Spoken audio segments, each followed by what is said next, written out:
다 같이 묵도하심으로 하나님 앞에 2022년 새해 첫 예배를 드리시겠습니다. 다 같이 묵도하시겠습니다.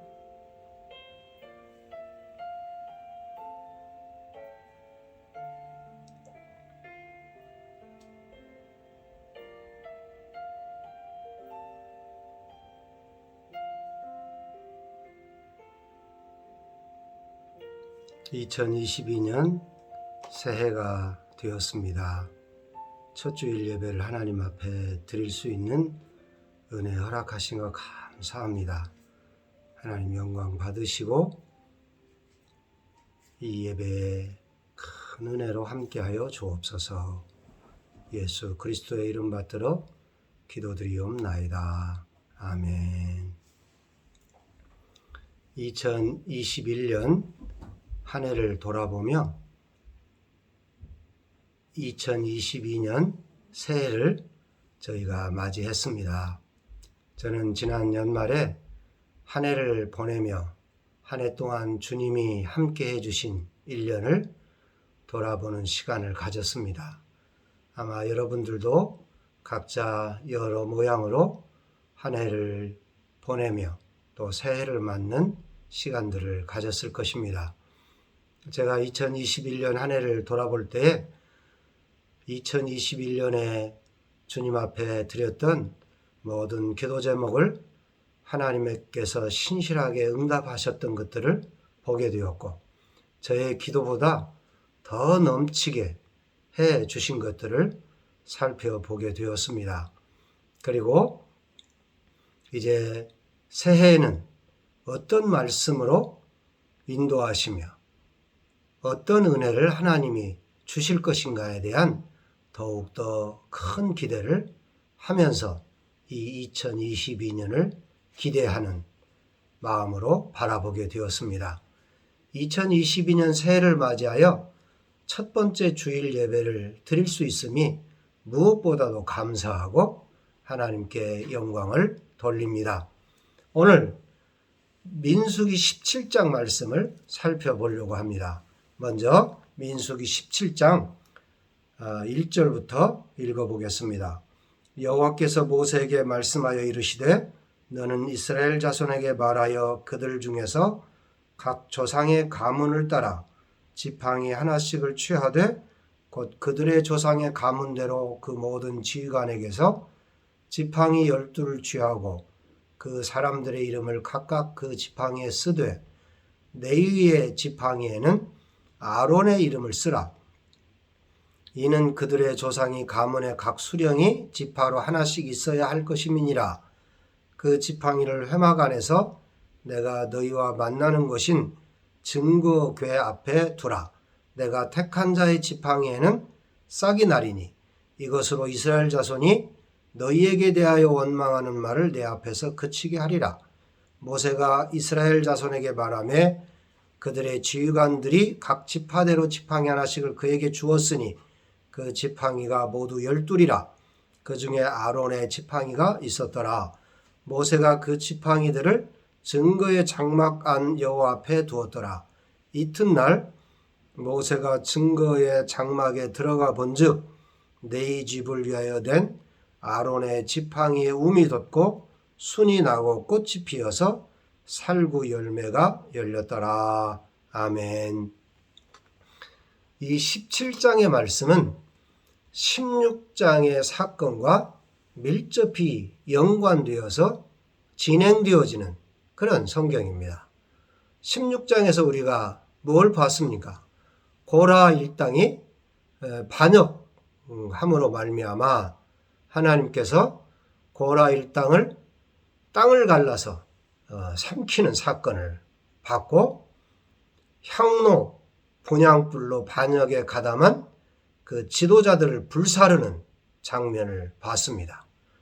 그래도 정신을 못 차리고 아론과 모세를 대적하려고 하자 연병으로 14,700명을 죽인 그 사건이 이 민수기 16장의 사건입니다. 그리고 이어서 이 지팡이 사건이 등장합니다. 반역 사건으로 만신창이가 되어버린 이스라엘 백성들, 죽은 나무 지팡이와 같은 자들입니다.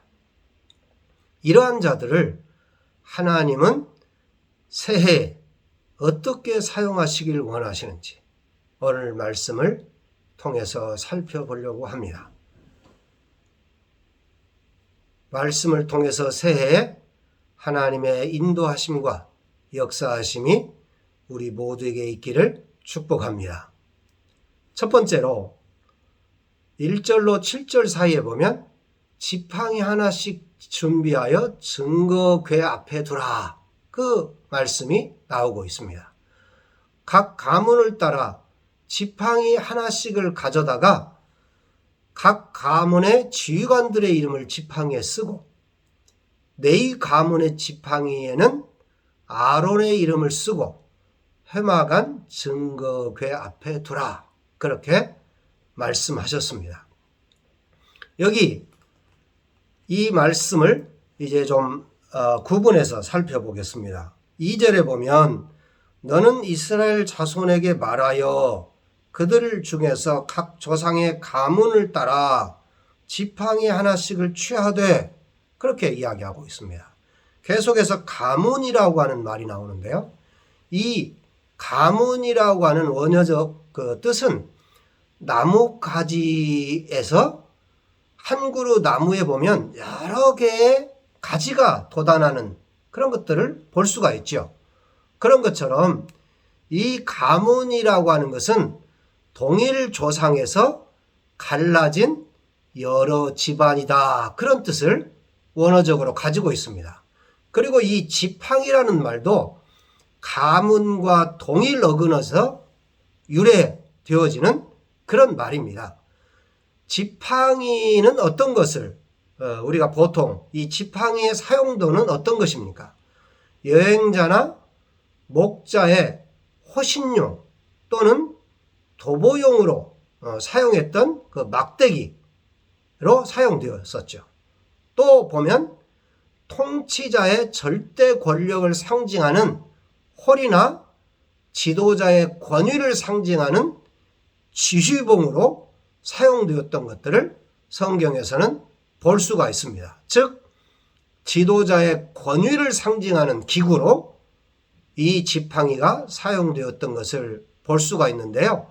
오늘 이 민수기 17장에서도 하나님께서는 참 제사장 지파를 가려내시려는 방편으로 이 지도자의 권위를 이 지팡이에 실어서 가져오게 한 것이다, 그렇게 볼 수가 있습니다.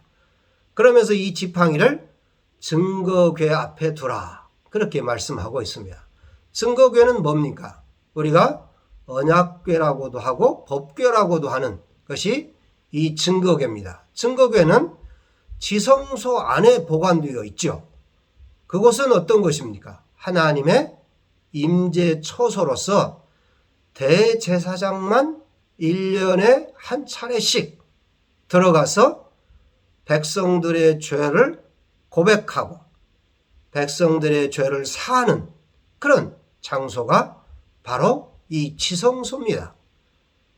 따라서 이곳에 지팡이를 두게 하신 것은 하나님께서 친히 임재하셔서 지팡이들 중 하나를 택하시고 그 제사장의 권위를 인정하시고 그를 다른 지파들로 하여금 분명히 누가 하나님이 선택한 제사장인가를 확인하기 위한 하나님의 방법이다, 그렇게 이야기하고 있습니다. 그래서 뭐라고 이야기하고 있습니까? 5절에 보면 내가 택한 자의 지팡이에서는 싹이 나리니 이것으로 이스라엘 자손이 너희에게 대하여 원망하는 말을 내 앞에서 그치게 하리라. 이는 하나님께서 주권적으로 선택하셨음을 보여주겠다. 그리고 그러한 사명을 맡기신 자에게는 그 일을 감당할 수 있는 힘과 생명력을 공급해 주실 것이다 하는 표현입니다. 그러므로 이 말은 구속사적으로 볼 때는 약속은 죄로 죽어있던 우리를 구원하셔서 영생케 하신 생명과 부활의 주이신 예수 그리스도의 은혜를 내가 너희에게 주시겠다. 그렇게 이야기하고 있습니다. 이 모든 사건들은 모두 제사장직의 권위 확립에 그 목적이 있었다라고 하는 것입니다. 왜 그렇습니까? 16장에 고라와 다단과 아비람과 온 또 지휘관들이 백성들이 무엇에 반역을 했습니까? 하나님이 모세와 아론에게 맡겨준 이 권위에 대제사장의 권위에 도전했기 때문에 이 지팡이 사건을 통해서 누가 하나님이 선택하신 대제사장인지 누가 하나님이 선택한 지도자인지를 지팡이 사건을 통해서 분명히 보여주시겠다라고 하는 목적이 있는 것입니다. 8절로 11절까지 말씀을 보겠습니다. 8절에 방금 읽은 것처럼 우미 돋고 살구나무가 열렸다. 그렇게 이야기하고 있습니다. 거기 8절을 다시 한번 읽어보겠습니다. 저는 민수기 17장 8절을 2022년 올해 첫해 첫 예배에 전체 22년의 주제 성구로 제 개인적으로는 선택을 했습니다. 한번 읽어보겠습니다. 이튿날 모세가 증거의 장막에 들어가 본즉 네 집을 위하여 낸 아론의 지팡이에 움이 돋고 순이 나고 꽃이 피어서 살구 열매가 열렸더라. 바싹 말라버린 나무 막대기에서 죽어버린 거죠. 식물 생장의 전 과정, 움이 돋고 순이 나고 꽃이 피어서 열매가 열림을 한눈에 볼 수 있게 했을 뿐만 아니라 그 과정이 하룻밤 만에 이루어진 것은 그 기적이 분명히 생명의 능력이신 하나님에 의한 초자연적인 역사임을 보여주고 있습니다. 여러분, 죽은 막대기에서 움이 돋고 순이 나고 꽃이 피고 열매가 맺히는 사건이 일어난다라고 하는 것입니다. 하나님이 함께 하시면 이런 역사가 일어나는 줄 믿으시기 바랍니다. 2022년 한 해 동안 하나님이 저와 여러분에게 원하는 것은 죽어버린 그 부분들이 살아나기를 원하는 것입니다. 저와 여러분의 육이 영으로 살아나기를 소원하는 것입니다. 저와 여러분의 죽어있는 죄악으로 말미암아 열려지지 않은 반역하고 싶은 그런 곳에서 몸이 돋고 순이 나고 꽃이 피어서 열매가 맺히는 위대한 삶을 살아주기를 하나님이 저와 여러분에게 고대하고 있다라고 하는 것입니다. 이 살구나무 열매가 맺혔다. 그런데요, 이 살구나무는 깨어있다, 지키다 라는 뜻의 히브리어 사카드에서 유래한 말입니다.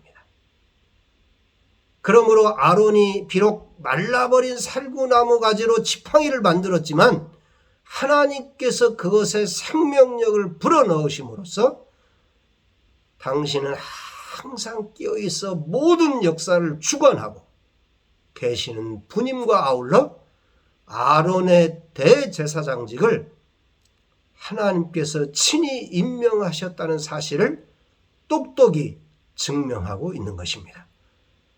이 살구나무의 기적은 하나님의 깨어 지키시는 은혜 없이는 아무도 생존할 수 없다는 사실도 아울러 암시하고 있다. 그렇게 말하고 있습니다.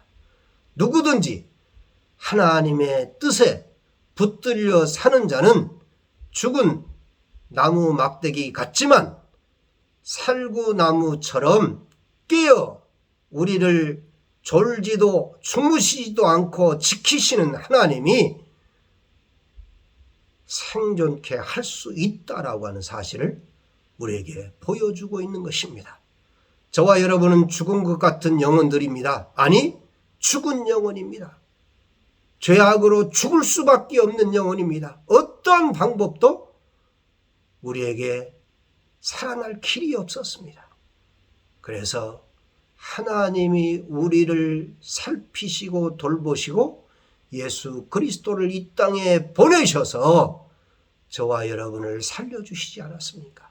이 사실을 믿고 순종하는 자에게는 구원의 생명의 열매의 역사가 일어나는 것이고, 이 사실을 농담으로 우습게 여기는 자는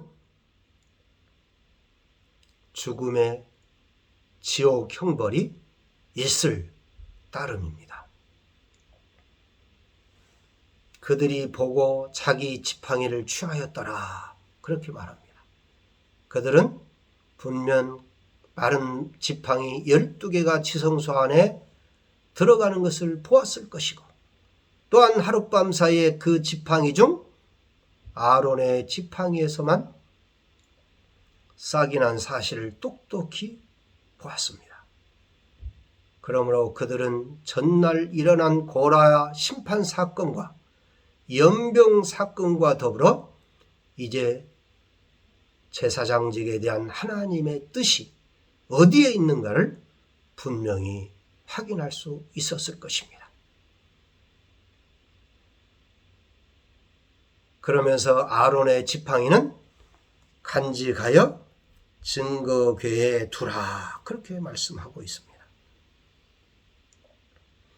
10절입니다. 여호와께서 또 모세에게 이르시되 아론의 지팡이는 증거궤 앞으로 도로 가져다가 거기 간직하여 반역한 자에 대한 표징이 되게 하여 그들로 내게 대한 원망을 그치고 죽지 않게 할지니라. 언약궤 앞에 간직될 이 아론의 지팡이는 아론 및 그의 후손들에게 주어질 제사장직에 대한 하나님의 확실한 보증이었습니다. 아울러 이것은 하나님이 항상 살아계셔서 이스라엘을 지켜보고 계심을 증명하는 또 하나의 상징물이 된 것입니다. 하나님의 주권에 도전하는 자에게는 준엄한 심판이 있다. 하나님을 온전히 섬기는 자에게는 생명의 상급을 허락하시겠다는 하나님의 의지의 표시로 우리가 받아들여야 될 것입니다. 표징이 되어 죽지 않게 할 것이라 인간을 향한 하나님의 궁극적인 계획은 멸망이 아니라 생명임을 강력히 시사하는 것입니다. 이 말을 잘못 해석하면 하나님이 우리를 죽이려는 거 아닌가? 그런 것이 아닙니다. 하나님의 인간을 향한 궁극적인 계획은 멸망이 아니라 생명임을 나타내는 것입니다. 우리에게 표징을 보여주면서 너희들이 이렇게 따라하면 살 것이다. 아론의 쌍난 지팡이가 어그러진 백성을 깨우기 위한 교훈의 상징물이라는 사실입니다. 하나님의 백성을 멸망치 않게 하시려는 하나님의 은혜가 함축된 기물이라는 의미를 저와 여러분은 기억해야 될 것입니다. 만약 이 표징을 기억하고 자신의 죄악된 자리에서 돌이키는 자에게는 생명이 약속되어 있는 것입니다. 아론의 지팡이에서 um이 돋고 순이 나서 살구 열매가 맺힌 것은 하나님께서 아론을 대제사장으로 인정하신다는 표식이라고 말씀드렸습니다. 하나님께서 함께 하시는 자는 죽은 막대기 같은 인생일지라도 um이 돋고 순이 나고 열매를 맺히게 하신다라고 하는 것입니다. 저와 여러분에게 모두 다 적용되는 것입니다. 하나님께서 함께 하시면, 저와 여러분이 그 함께 하시는 하나님을 순종하고 나아간다면 죽은 막대기 같은 내 인생일지라도 움이 돋고 순이 나고 열매가 맺히는 역사가 있게 될 줄로 믿습니다. 이러한 역사가 2022년 한 해 동안 저와 여러분 모두에게 있기를 소원합니다. 이 역사가 있어져야 되겠습니다. 세상은 어떻게 이야기하든지, 다른 사람들은 어떻게 이야기하든지, 내 주위의 환경은 어떻든지 간에 나는 죽은 막대기에서 살구 열매가 맺히게 하는, 졸지도 않고 주무시지도 않고 끼어 나를 지키고 보호하시는 그 하나님을 믿고 믿음에 도전을 해가는 그런 자들에게는 하나님의 놀라운 결실이 맺혀지게 될 줄로 믿습니다. 2022년 한 해가 죽어버린 육적인 사람 같은 곳에서 그곳에 하나님의 말씀이 들려지고 그 하나님의 말씀을 순종하고 쫓아나갈 때에 그곳에서 하나님의 지성소 안에 내가 들어가 있을 때에 움이 돋고 순이 나고 열매가 맺히는 역사를 저와 여러분이 보게 될 줄로 믿습니다. 이러한 놀라운 역사가 저와 여러분의 삶 속에 2022년 한 해를 마무리하는 연말연시에 여러분이 보게 될 줄로 믿습니다. 저는 2021년 12월 30, 31일 날을 하나님 앞에 기도하며 한 해 동안 하나님이 내 기도 제목을 어떻게 응답하셨는가를 기록한 것들을 살펴볼 때 정말로 하나님 앞에 너무너무 감사를 드렸습니다. 나보다 더 나를 더 잘하시는 주님이 이렇게 응답하셨구나. 그럼에도 불구하고 염려와 근심과 여러 부분이 있는 것이 사실입니다. 인간적 연약함이 있는 것이 사실입니다. 그 부분까지를 하나님 앞에 내려놓고 고백하며 나아갑시다. 그럴 때에 2022년을 결산할 때 하나님이 이렇게 하셨구나. 하나님이 이렇게 하셨구나. 하나님이 연약하고 부족한 나를 이렇게 하셨구나. 저와 여러분들이 해야 될 단순한 일 한 가지는 하나님을 믿고 신뢰하고 단순하게 순종하며 나아가는 것입니다. 그 사람 앞에 하나님의 역사가 있게 될 줄로 믿습니다. 기도하겠습니다. 참 좋으신 하나님 아버지, 2021년 한 해를 가장 멋지게 풍성하게 채워주셔서 감사합니다. 2022년 한 해도 마른 막대기 같은 내 영혼을 주님이 소성케 하시고 음이 돋고 싹이 나고 열매가 맺히는 놀라운 한 해로 만들어 주실 것을 믿습니다. 그 비결은 단 한 가지입니다. 하나님을 신뢰하고 믿고 순종하며 나아가는 그 삶 속에 있는 것입니다. 하나님 고맙고 감사합니다. 나와 함께 해주셔서 너무너무 감사합니다. 죽은 영혼, 마른 막대기 같은 나를 하나님이 열매 맺히게 해줄 인생으로 바꿔주실 것에 대한 기대로 2022년을 시작합니다. 고맙고 감사합니다. 하나님 영광 받아 주시옵소서. 예수 그리스도의 이름 받들어 기도드리옵나이다. 아멘. 이제 우리 주 예수 그리스도의 은혜와 하나님 아버지의 그 크신 사랑하심과 성령님의 감동 감화 역사 인도하심이 오늘 주님 앞에 나와 2022년 새해 첫 예배를 하나님 앞에 드리는 사랑하는 모든 자들 위에 이제로부터 영원토록 함께 있을지어다. 아멘. 한 주간도 승리하시고 하나님의 축복이 저와 여러분들 모두에게 임하는 새해가 되기를 바랍니다.